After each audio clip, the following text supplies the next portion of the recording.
Morning, everyone. I'm Aaron Howell. I'm the chair of the Professional Development Master Group with CAR. I want to welcome everybody to our April Latte and Learn. This session is going to focus on the Charlottesville area school systems. And this morning, we're fortunate to have superintendents from Albemarle County. We have Matthew Haas from Albemarle County, Dr. Matthew Haas, City of Charlottesville, Dr. Royal Gurley, and Fluvanna County Schools, Dr. Peter Gretz, to sit on our panel. We're also delighted to have Emily Dooley of Nest Realty Group to moderate the panel. Before we get started, though, I'd like to thank our presenting sponsor, Fulton Mortgage Company, for sponsoring these important sessions. At this time, I'm going to turn it over to Drew Garrett to share a few words with us. Good morning. Thank you for allowing me to be on this call. I'll just keep it brief. Happy Friday. So we know how volatile this housing market has been and kind of where everything is going this last year with interest rates on the rise and the short supply of houses. It's made it very difficult for everyone, I know. So we at Fulton, and also on my team, we're having to get really creative, get really close with our partners, and really build those strong relationships with their clients and their families. We have some amazing products, some very competitive interest rates.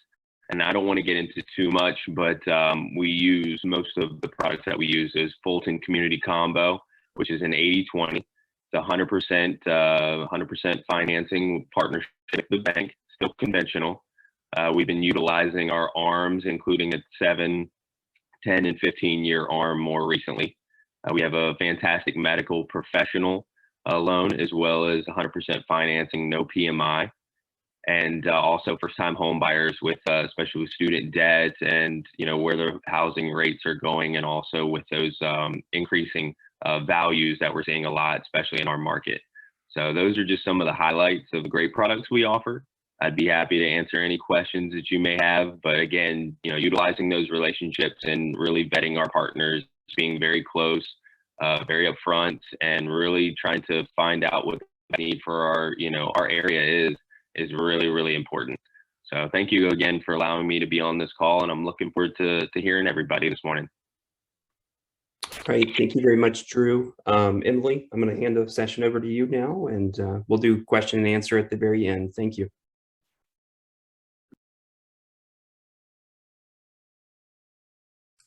All right, good morning, everyone. Thank you for joining us. Wonderful to see you all and to have an opportunity to talk about one of my favorite topics, local public education. So I think we'll get started with our presenters. Teresa, do we have an order that they're going in?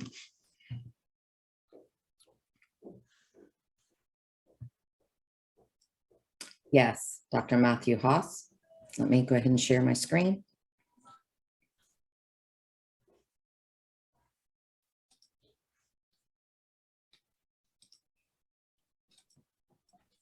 Did you want me to start, or? Yes, go ahead, and I'll go ahead and get this up. No, I'm going to actually share my screen because I've got a slide deck. So I did time myself at 10 minutes, so I'm just going to go ahead and get started. I really do appreciate the opportunity to be here today to talk a little bit about Albemarle County Public Schools, and I'm going to use this as an opportunity to just walk you through some highlights from our funding request, because you can learn a lot about the school system based on its revenue and where the money's going. I did put in the chat a link to our strategic plan. There's also a QR code here if you want to grab that real quick, and then also a link to our budget process and our budget documents. All members of our community, whether or not they have children in our school system, are important stakeholders in Albemarle County Public Schools. As you'll see a little later in our presentation, local revenues make up the lion's share of our budget at about 70%. And this is one reason that this year we're making it a point to venture out into our community and engage our stakeholders in our budget process. The theme of our funding request for 2022-23 is Learning for All, which not coincidentally is also the title of our new strategic plan. Learning for All is a representation of our core purpose to provide each and every one of our students with an educational experience that prepares them to be successful, to become lifelong learners, to make a positive contributions to society, both now and in the future. And since our budget is the driving force behind that, it closely aligns to our strategic plan. All right. Having some trouble advancing my slide here.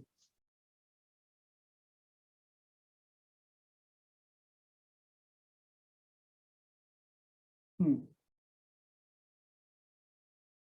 right. Do it the hard way.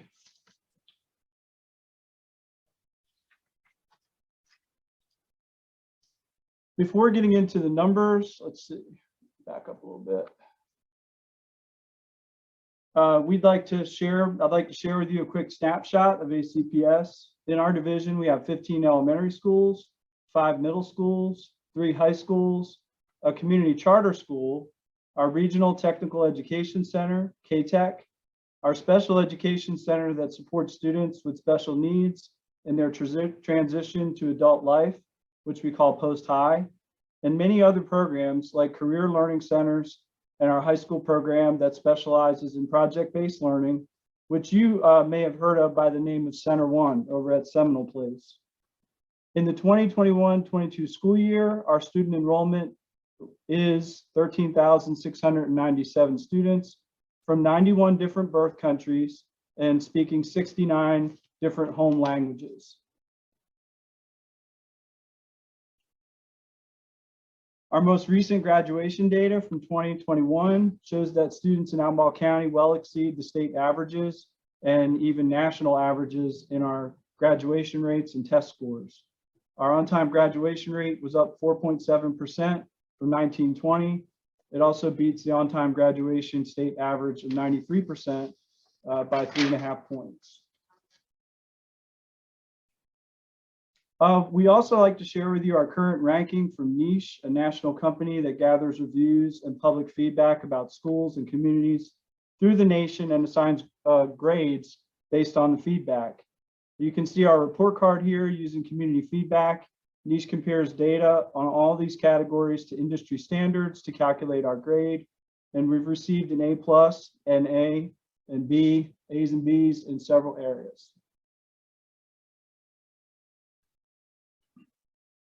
I also mentioned that we have a new strategic plan and that our funding request shares the same name, Learning for All. Because this is a new plan just adopted by our school board at the beginning of the school year, I'd like to take a moment to read aloud our new vision and mission statements. Our vision is that our learners are engaged in authentic, challenging, and relevant learning experiences, becoming lifelong contributors and leaders in our dynamic and diverse society.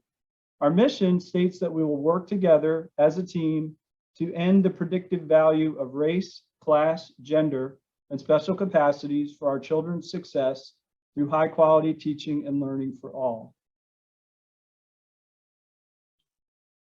And our new strategic plan includes 4 core values that guide our actions and decision making. Those include equity, excellence, family and community, and wellness. Finally, our strategic plan has 3 primary goals: driving students, affirming and empowering communities, and equitable transformative resources. These goals take center stage in our funding request, which asks for investments in each of the areas. Here we have a snapshot of our funding request by expenditure category. It's plain to see that the biggest chunk, nearly 3/4 of our $242 million budget, supports instruction. Instruction includes teaching, school counseling, library and media services, school social work, assessment, staff development, and school level administration and office support. Our request includes a total increase of $30.8 million over the current year's adopted budget. This year, with an anticipated $242 million budget, the school division presented a balanced budget. Our budget has been a balanced budget when we present it to the Board of Supervisors for the last 3 years. Here you can see the breakdown of revenue streams that make up the funding we are expected to receive this year. You can see again that local revenues make up about 70%. And this is where I take the opportunity to thank all of our local taxpayers, most of whom do not have children in the schools, for investing in our school system. Each year, our budget team reviews anticipated revenues and the goals of our division and creates several proposals on ways that can improve education each student receives as part of ACPS. I'm going to just provide a highlight of just some of those areas that we're working on this year. One is class size reduction. Low class sizes have been a competitive strength in our school division, and that continues to be the case. In surveys of our teachers and families, average class size is consistently rated as a high priority. Not only do lower class sizes enable more activities and more variation activities in our classrooms, but lower class sizes also increase the capability of our teachers to connect with their individual students and to engage with students' families. The chart on this slide illustrates our investment in reducing our student-to-teacher ratios. If you look back at 2020, pre-pandemic, our class sizes in blue, our elementary class size was 19.6, whereas the class sizes standard set by the VDOE, Virginia Department of Education, is indicated in the dotted pink line and purple lines at 24 or 25 students for elementary classes. Likewise, in the same year, our average class sizes for middle and high schools are below the state standards by 2 or 3 students. Our class sizes are even lower post-pandemic, and that's due to decreased enrollments and heavy investments of federal dollars. In the funding request before you today, we include a proposal to maintain those class sizes we've been experiencing. We're adding 30 full-time teachers in recurring operating expenses in order to reduce our staffing ratio by 1 student at each level. So we're going to drop those class sizes and keep them where they are right now. We know that in order to attract and retain quality teachers and staff and continue to receive positive feedback like our niche report card, we need to stay competitive in the local salary market. Here you can see that in comparison to the state and national starting salary for teachers, we start out our teachers about $10,000 higher than other areas. And so the question is, how do we stay competitive? There are 3 main tactics we're using to keep our compensation competitive. First is that over this last calendar year plus 1 day, our staff will have received just over 15% in increases in their salaries. The first bump was in July 2021 with a salary increase of just above 5%. Then this past March, our staff received a mid-year boost of 4%. That was just last month.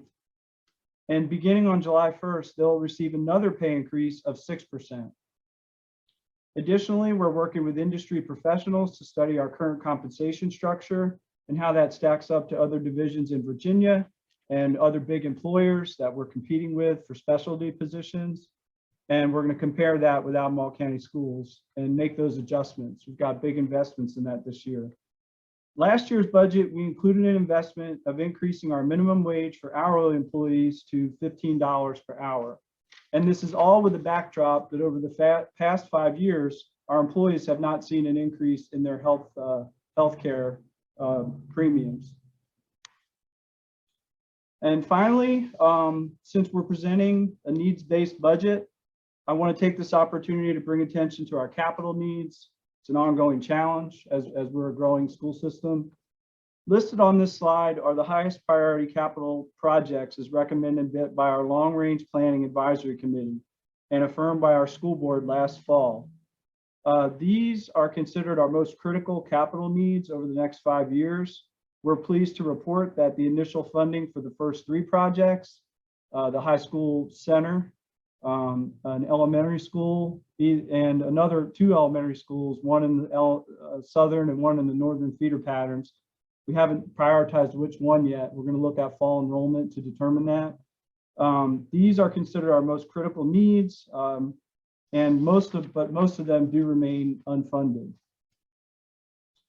So thank you all for your time and attention.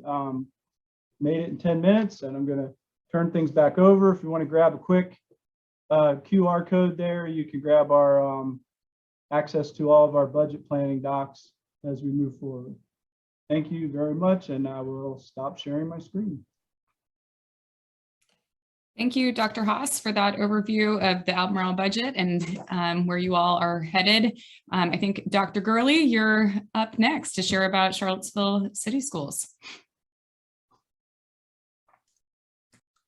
Thank you. And I was going to share my screen so then I can go through them if you want me to. Hopefully I'm a little bit better tech savvy than Dr. Haas.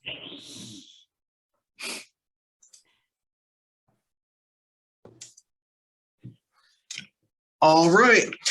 So again, it's been stated I am Royal Gurley. I'm the Superintendent of Schools for Charlottesville City, and it brings me great pleasure to briefly share with you about our great school system. So you can find information related to specific information related to our demographics and enrollment on our school quality profile. And so we know that when families buy their homes, they are also buying their schools. And so therefore today, what I'm going to do briefly is just talk about who we are. This is some of that information that those report cards and those great schools, they don't share that information.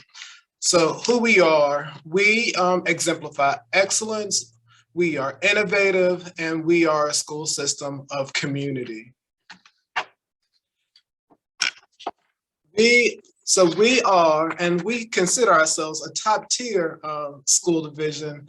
And so because we are a school division of about 4,200 students, and those 4,200 students consist of about 300 preschoolers, those students are located within 6 elementary schools, which allow us to keep our class sizes rather small in our primary grades. And additionally, what makes our schools very special is that our schools are centrally located throughout our neighborhood. So many of our elementary kiddos are walking to schools. In addition to our 6 elementary schools, we do have an upper elementary school of about 600 students, and we have a middle school, and we have 1 middle school and 1 high school. So excellence, when we think about excellence, we have consistently maintained a very high graduation rate. And so that graduation rate is very competitive with many of our surrounding localities. Additionally, our students get accepted to many of the best colleges throughout our nation. And so we know that the rigor that we provide here throughout our school system allows our students to be competitive and gives them that edge in a global market. We do have some nationally award-winning arts and engineering programs. And so it's no secret that we've attracted many families to our community. We do pride ourselves on these programs, and these programs, we begin these programs as early as elementary school with our iSTEM program at the elementary level. And so we believe that to be the best, you have to be taught and led by the best. We have a cadre of faculty and staff that have been recognized in the state and nation. And so what you see on your screen, we have Ms. Cicely Shelton Barnes, who received the JMU Literacy Alumni Award.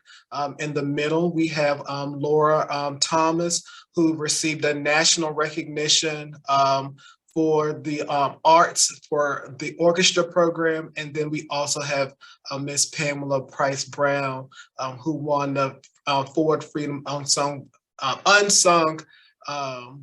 Hero Award. And so those are just 3 of the many, that's 3 of the many faculty members that we have here who exemplify excellence that many of our staff members exemplify throughout Charlottesville City Schools. We are able to give our students experiences that reach beyond our textbooks. And we know it's because of our partnerships, which have positioned our students to be great. And those partnerships allow our students to have authentic and organic experiences and allow our teachers to bring the curriculum to life. We often say that when you walk the halls of Charlottesville City Schools, that it's that visible teaching and learning is evident. And that's it happens because we have partnered many of our curriculum projects. We partner with the University of Virginia, with James Madison, with the Jefferson School, and with many of the programs over at Monticello. So when we when we talk about being innovative, we know that our students are able to take ownership of their learning throughout our innovative programming. And what you see here is our urban farming programming, and the urban farming courses allow our students entrepreneurships. It allows for leadership, and it teaches our students about food equity. This year was really exciting because our students, they grew hundreds of pounds of lettuce that was then used in our cafeterias. So they really are gaining an understanding of what happens from what it means to go from the farm to table. We are also trailblazing in our gifted programs. Through our innovative gifted programming, we are currently serving about 83% of our students in the gifted program. And it is a push-in model, and we are investing in ensuring that our students are able to master many of those higher level thinking skills, applying those skills in the sciences and technology, and also using those things to do compassion projects in our English courses. So community, at the center of what we do, we believe in every learner, everyone. Every learner, every day, everyone. And it can be seen in our decision making. We keep our students at the forefront of everything that we do. We amplify their voices, and we ensure that we are getting feedback so that we are meeting the individual needs and specific needs of our school community. And so one thing that has been very helpful for us is our community has truly invested in our schools. This year, we currently have on staff 11 workers that support the social emotional needs of our students. And much of that happened because of donors who have made significant investments in our schools to ensure that the mental health and the well-being of our students are able to begin each and every day. And so that's one of the many things that have been afforded to us by our community members. Also here, I won't go into all these, but you see some of the partnerships that we have. Wild Rock, which brings the sciences and brings animals and just really brings our curriculum to life, and Cultivate Charlottesville does a lot of work with us in terms of helping our students understand, what it means to be food insecure. How do we have nutritious meals? We have the Charlottesville Ballet, who's been providing opportunities to our students to learn about that aspect of the arts.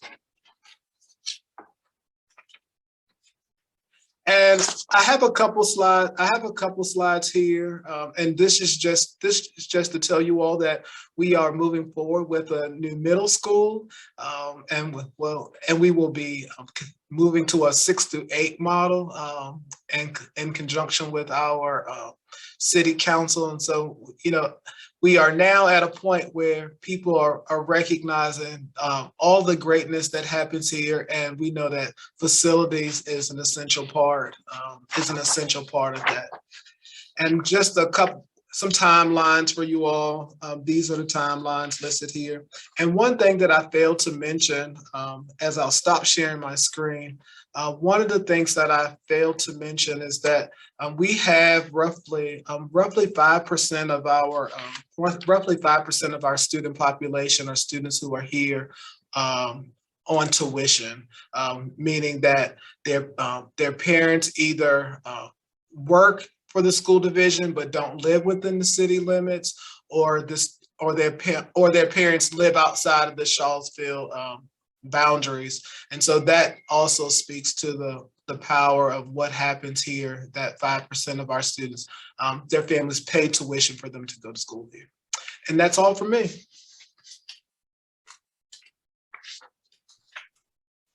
Thank you, Dr. Gurley. And last but certainly not least, we have Dr. Gretz from Fluvanna Public Schools to share some information on their division.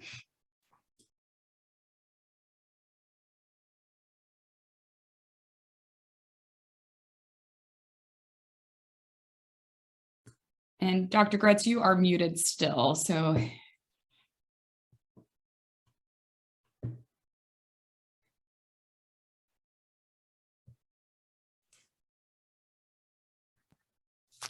I'm so sorry about that. No worries. So good morning, everybody. I'm really happy to be with you. Hearing those two presentations, it's a great confirmation for why I feel so privileged to work in this region with these two great leaders. I think very highly of those gentlemen. I've known Dr. Haas for many, many years, and it's been wonderful to get to know Dr. Gurley. Great things happening here in the Charlottesville area, and I'm glad to learn from them. My mother was a career realtor for 50 plus years. I have great respect and admiration for the work you do, for the way certainly schools fit into the big picture for the work you do. And I understand very well what happens on Sunday afternoon when you got to drop everything and go, because that's when the clients need to see the house. So I respect what you do. I'm happy to share a little bit with you about our school division, and I want to really focus on where we're headed. I have a little bit of a time crunch. I've got a hard stop, and I don't know that I'm going to be able to be with you for the Q&A section. So I may fly through the first slides a little bit, and if I have a little bit of time left, maybe I'll come back. So we're set up in an interesting way. 5 schools, and the configuration is a little different. We have a primary school that serves pre-K and kindergarten. And then we have an elementary school that serves grades 1 and 2. We have another elementary that serves just 3 and 4. Our middle school includes 5, 6, and 7. And then our high school is 8 through 12. We also have a non-traditional innovative lab school that has a rolling enrollment. It's called Abrams Academy, and it uses some elements of flexible scheduling and flexible curriculum. A little bit about our demographics. You can see we're at average a little more than 40% economically disadvantaged. We do have a growing sense of diversity among our student population. Just under 300 graduates last year. We have one of the highest on-time graduation rates in the state consistently over several years. And our students typically are very successful as they move forward. This is just a snapshot of our enrollment historically. I wouldn't say that our enrollment is decreasing. It really has been pretty steady. If you look over the past several years, everybody in the state saw a pretty dramatic shift in enrollment during the pandemic. And we're all kind of reading tea leaves to see what's going to happen as we move into the future, seeing incoming kindergarten rates. And we're holding right now at about 3,330 students. This is a picture of our the budget that has just been passed. It's been approved by the school board, unanimously fully funded by the supervisors, which I think paints a great picture for you of the stability of the county and the wonderful working relationship between those two bodies. I think that's a really important thing to highlight about our community. The lion's share of what we spend is on instruction and on our people. and we're a composite index of about 0.4. So the majority of our budget comes from the locality, 40% from the state and 60% from Fluvana. So I want to tell you a little bit about where we're headed as a school division. You're aware probably that Virginia a few years back took a little bit of a shift in reimagining what the K-12 experience would look like. And we went out and surveyed people all across the state. The State Board of Education did a survey of businesses from chicken farmers to CFOs of financial corporations to essentially ask, when Virginia learners graduate from Virginia high schools and come to you, are they prepared? And what we learned was largely that they really admired the work that we were doing and appreciated the work that we were doing, but no, they weren't necessarily prepared. The Virginia economy wasn't as interested in students being able to simply recall who John Tyler's vice president was. They wanted students who had critical skills to be able to work together, to negotiate conflict, to think creatively about solving complex problems together. And so there was a new profile of a Virginia graduate established and a new emphasis on the 5 C's: critical thinking, creativity, collaboration, communication, citizenship. In Fluvana, we're really trying to take those new paradigms and shift our thinking away from what's happened for the past couple of decades, which has been a heavy emphasis on standards of learning tests and rote learning. And we're shifting towards this concept of deeper learning, really thinking about connecting students to meaningful content, relevant content, where they have more choice and more voice, and where we're focusing more on our relationships and engaging students. What does it look like to engage students? What does it look like when you go into a classroom and students are engaged? And what happens when that's the focus? Similarly, we want to make sure that our profile of assessments, the testing that we do, matches that learning. What's the best way we can evaluate whether a student's being collaborative, whether a student's exhibiting the skills of citizenship or critical thinking? What are the best tools? The thing that I've told our team here is the standards of learning tests, which get so much attention across the state. The SOL tests are not unimportant. They're just simply not all important, which is what's happened over the past couple of decades. It's very similar to what happens when you and I go to the doctor and we get our temperature taken. Few of us get up every morning and say, I just want to focus today on making sure that my temperature is 98.6. But when we're living in a healthy way, that's going to happen. Similarly, if we're engaging students and we're focusing on relationships and we have a balanced profile of assessments, everything from achievement tests, which SOLs are, and they're fine and they have their place, just like the temperature has its place in the profile of what your doctor does to diagnose. But we want to focus also on assessments that involve students creating projects. They're a product, they're designing something, they're writing something, performing something, presenting something, because that's where we can really see those critical skills that connect students to their learning in a meaningful way, that makes school engaging for both the learner and the teacher, inspiring, and can prepare them for those critical skills that the Virginia economy says they need. And we want to make sure that we equip our teachers how to use that wide variety of data to properly diagnose a personalized approach for every kid. This is just simply to show you growth measures allow us to focus on maximizing the potential of every student, and performance, sometimes called authentic assessments, allow us to focus on measuring those deeper learning skills that just it can't be measured on a multiple choice test. And then finally, a real laser-like focus on our climate and our culture at Fluvana. We've just begun the strategic planning process for our next comprehensive plan. This time next year, if you invite me, I'll be able to show you that comprehensive plan. I'll be excited about that. We are working on implementing a values-based leadership approach through a partnership with the Luck companies, Inner Will, and just really trying to build an engaging, inclusive culture where we create a system of shared values that drive all of our decision-making and our behaviors. We operationalize those values. That's a little bit about where we're going, and I'm very excited to share more with you. I do want to tell you, this is me. This is my contact information. I know one of the questions, that's a little snapshot of what this year has been like.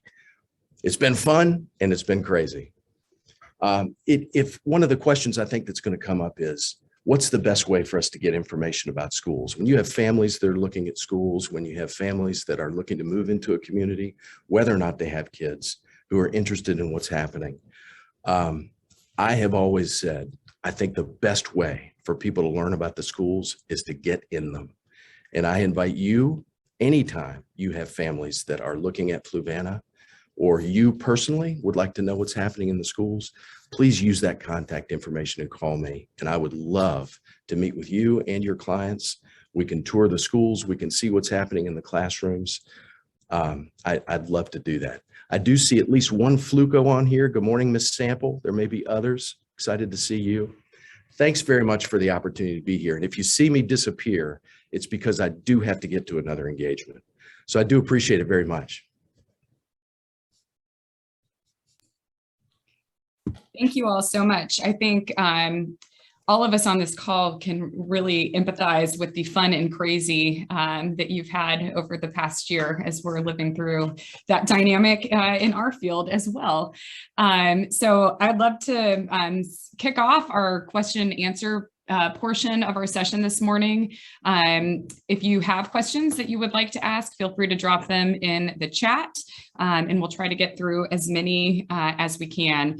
Dr. Huber, who is the Assistant Superintendent in Greene County, was not able to join us this morning, but certainly if you have questions about Greene, we can provide contact information, and they've just completed a huge renovation of their facilities as well. So if you haven't had a chance to get up to the Standardsville campus and check that out, definitely worth your time to do so.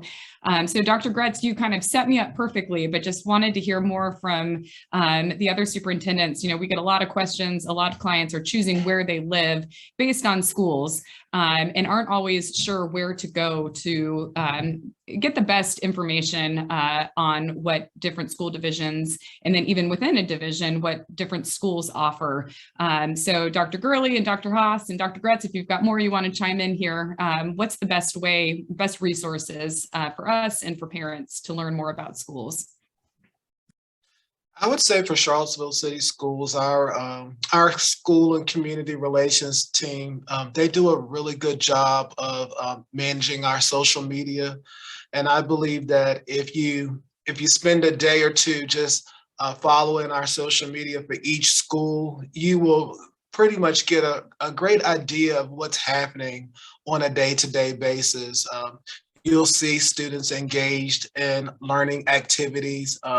You'll see the types of resources and programs, whether it be a CCS program or whether it's one of our community partners.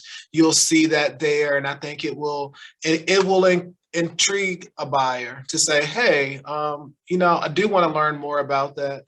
We do have our principals they do give walking tours of the building, and we've started back doing that, of giving tours of the building, because again, like I said, about 5% of our students are paying tuition. And so that does fluctuate from school to school. I mean, at one school, I think when I checked last week, they are sitting at about 13% of their students are on tuition. So I think just reaching out to the principals and looking at our social media will help to give you, you'll be able to glean another perspective versus what's out on some of the websites. Thank you. Dr. Haas, anything to add? I would echo what Dr. Gurley and Dr. Gretz said. It's pretty hot and heavy right now with parents coming to the schools to take tours, and that's a great way to get to know the school. The other resource, of course, is our webpage. Great. We have really felt the strain as realtors with the lack of building tradesmen. So some questions for the three of you. What are your divisions doing to support four-year college-bound students? So preparing students to either enter the working industry or head to four-year institutions.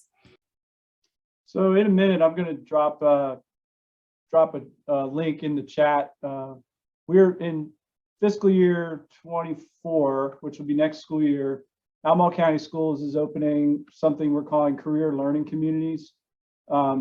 Every student in every high school beginning in 10th grade will be able to travel every other day to our high schools. Many of them do that now for programs like our ROTC program, the Center program, which is our Information and Technology Center. And they also can go to K-Tech, but that's kind of a split day schedule, and get involved with those trades.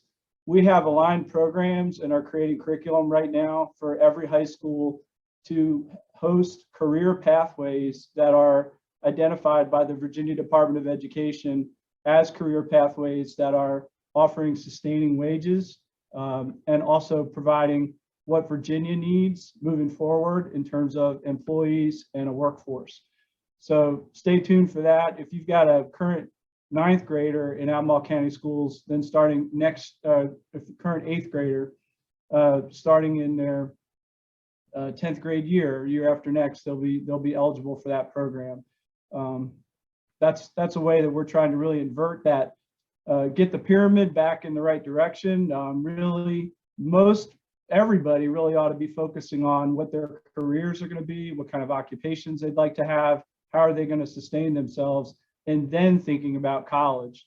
We have that upside down right now, and I think we can all see that with the billions and billions of dollars that people accrue in college debt, and then often aren't able to secure a job because they haven't put that thought into what they actually want to study before they start doing that. So we're looking to flip that. I'll put something in the chat that kind of provides a synopsis of the program.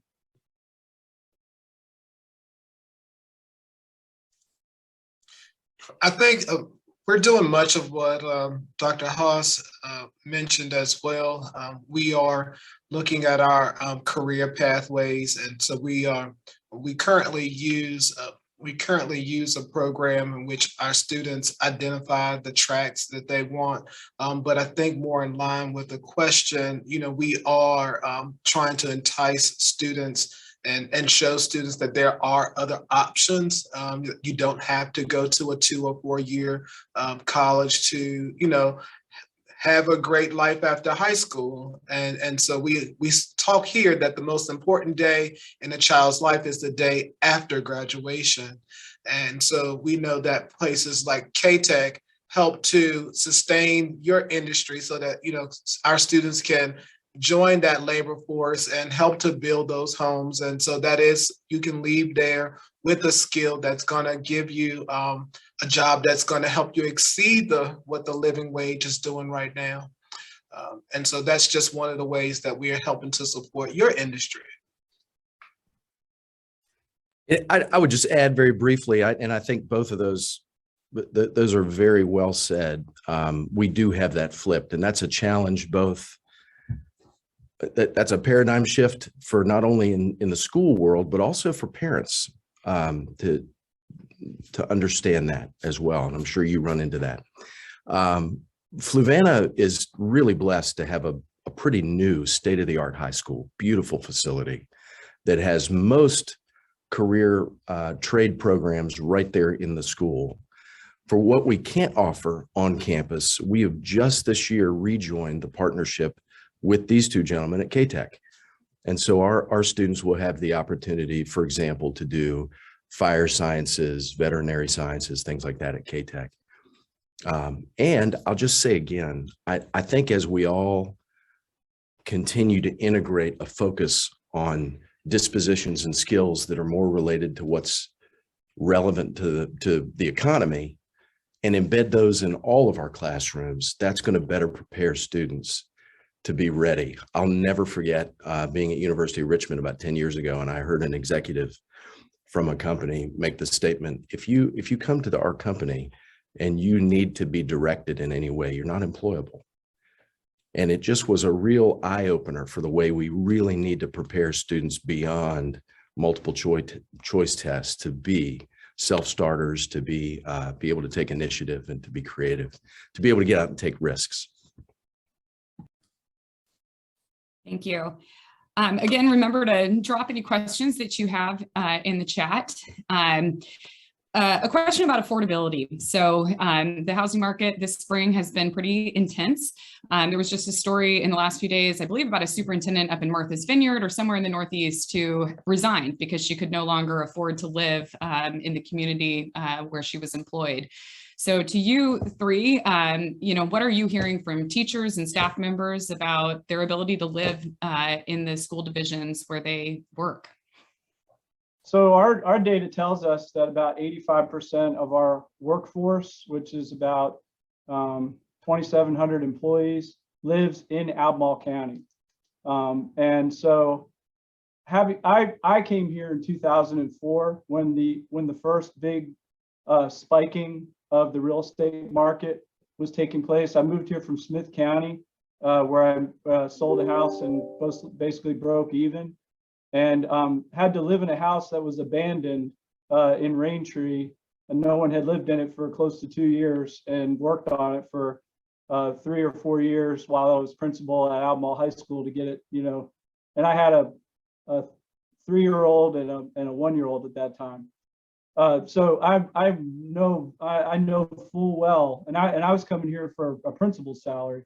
I know full well the stress of coming here as a younger person.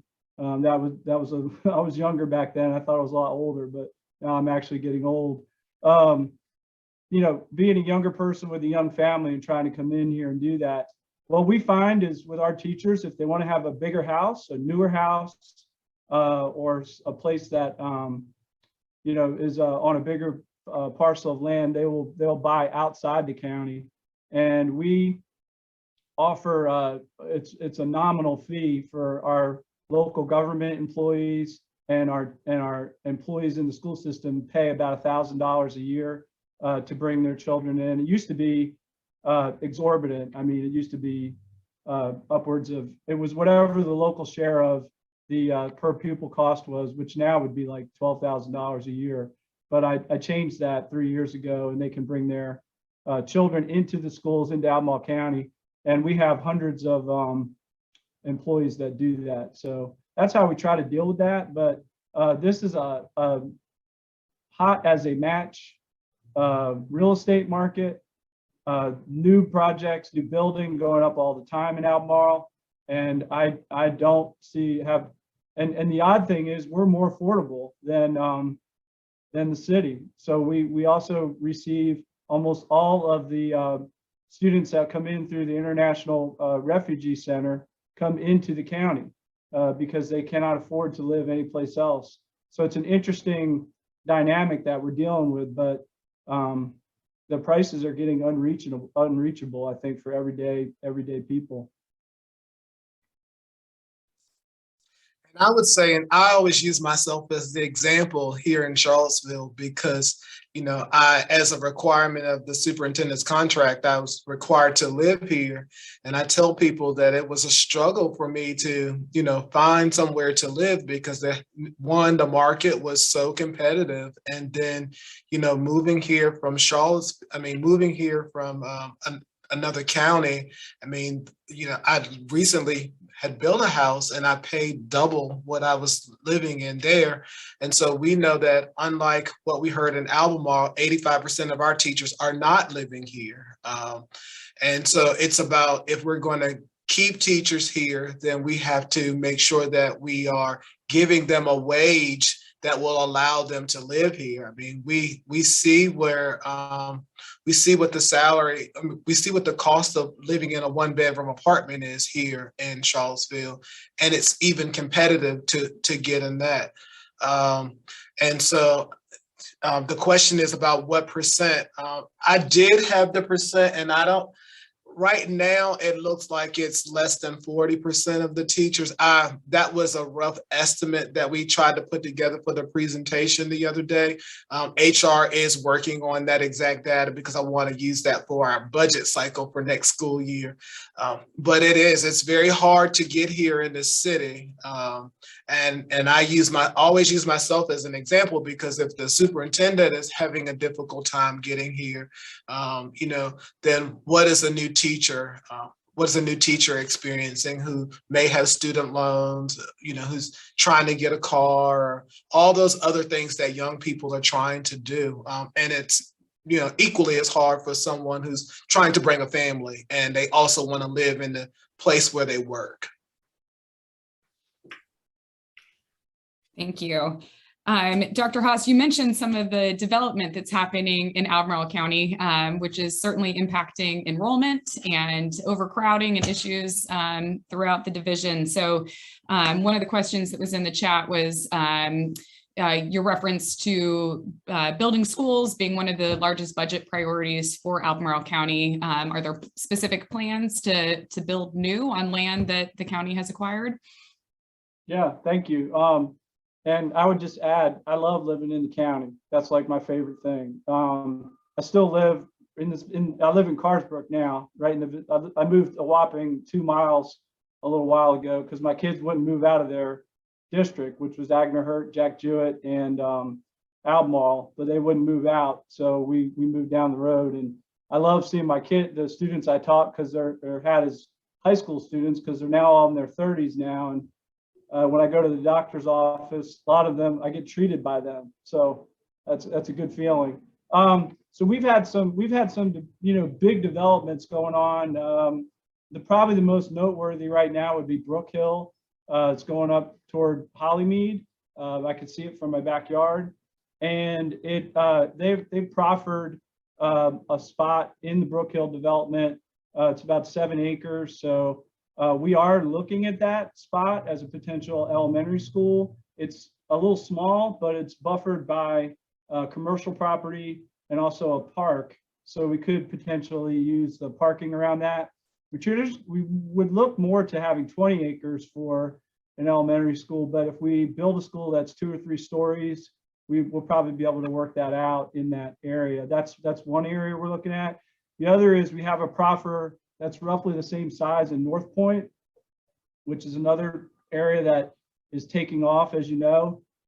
So we'll be weighing those two in terms of their feasibility for building a school. We have a proffer that also came along with Brook Hill that is up off near Berkmar. It's a large proffer. It's about 60 acres, but it's if you've ever been up that way, it's not really suitable. It would cost in excess of $4 million just to backfill with dirt to get to the point where you might be able to do something with it. But we are looking at it as a potential place to move some of our schools' infrastructure, like our transportation department and some of our other infrastructure programs, to get them off of our school grounds over at Albemarle High School. We have a master planning study that's going on at the Albemarle High School campus. We now call it the Lambs Lane campus. And we're looking at really turning that into much more like a community college or a college campus with the several schools that we have there now, plus the Boys and Girls Club. The other big area that we're trying to deal with, we added on to Crozet, so we've done some redistricting. We're still eventually going to have to address Brownsville again, because that area still has a lot of housing that's yet to be developed. And in the southern part of the county, we've got Mountain View Elementary School. We're putting an addition on Mountain View to try to accommodate the growth that has already occurred and what is growing there. And then we are trying right now to identify a location for an elementary school that makes sense, so that we don't have a real difficult time districting students. There's nothing there now. We don't have any official proffers, but we are beginning to scan the horizon and look. Now, last night our whole work session was on community development and our capital program. So watch our school board website and look for that to show up. But even if you go in now and look at the minutes, there's a lot of information that came from the county's planning commission that really gives you a preview of areas that are being developed. So that's what we're working on. Just a few things in the pipeline. Yeah, we're trying. And Dr. Gurley, you referenced the reconfiguration project. Are there plans to push out some public-facing materials so folks can get an idea of what's coming next? Absolutely. So we are currently waiting on Mike Goddard from the city. He's been working with VMDO to talk about what's next. We're in a little bit of a holding period, but most certainly our communications ladies are prepared to push some things out. We're waiting on the city right now. Excellent. And as we're kind of closing out on time here, just to wrap us up, I'd love to hear from both of you guys, just one or two really great successes that you feel encapsulate the strength of your divisions. And then, what's one thing that really keeps you up at night that is a, continued concern or area to improve upon? Well, one of the things I really love is working with Dr. Gurley. I'm super excited that he joined this region. I think that, you may not know this, but, superintendents, we all try to unite together and work together. And we spend time together. We talk about problems together. We try to coach each other. And so that is something I've really enjoyed. As Dr. Gretz mentioned earlier, I've known him since the turn of this century. He was an assistant principal out at Holston High School, all the way out Southwest Virginia when I met him. And we all try to work together. I love my relationship. And I would say that, the big success story I'm not going to speak for everyone, but I think for public schools in general is the fact that we are still moving forward. And all of that is contingent on the employees and the stability of employees coming to work. And I know it has been, as difficult as 2021 was, 21-22 with bringing students back in person, the scientific aspects of it, the political aspects of it, and the learning recovery, and sometimes the demoralizing effects that it's had on our teachers, on all of our employees, for them to keep coming. That's what's gotten us through, and the support of our families and the support of our community. That's the big success story. I would say what keeps me up at night is really just thinking a lot about having our students and families reconnecting with the schools and getting back on track and hoping and trying to be as strategic as possible, but still hoping and praying, and certainly pray for me if you pray, or pray for all of us, that we are making those connections and keeping those kids connected to the schools. That worries me, but that's what we're here to do. So I echo all the things that Dr. Haas stated. I love working with him and Dr. Gretz, and it really is a sense of community among our group. I think the thing that really keeps me up at night also is, helping our students and families reconnect to the schools. That pandemic did cause this great disconnect, and I will tell you that our employees have been working assiduously to just reconnect our families to the schools. It's that learning recovery, it's the social emotional recovery, it's just being able to educate the whole child. I don't think many people understand just how a student's well-being impacts everything. And so that's what really keeps me up at night. Thank you both. We know how crazy your days are, especially a Friday as we head towards the end of the year. So we're really appreciative of you taking time to be with us and share a little bit about your divisions. So Aaron, I will kick it back over to you. All right. Thank you everyone for your time this morning. I guess that's all we have for the Q&A time. Drew, thank you for being here this morning and sponsoring with Fulton Bank. We appreciate all you guys sharing your expertise, and we hope everyone has a very good day. Thank you. Thank you.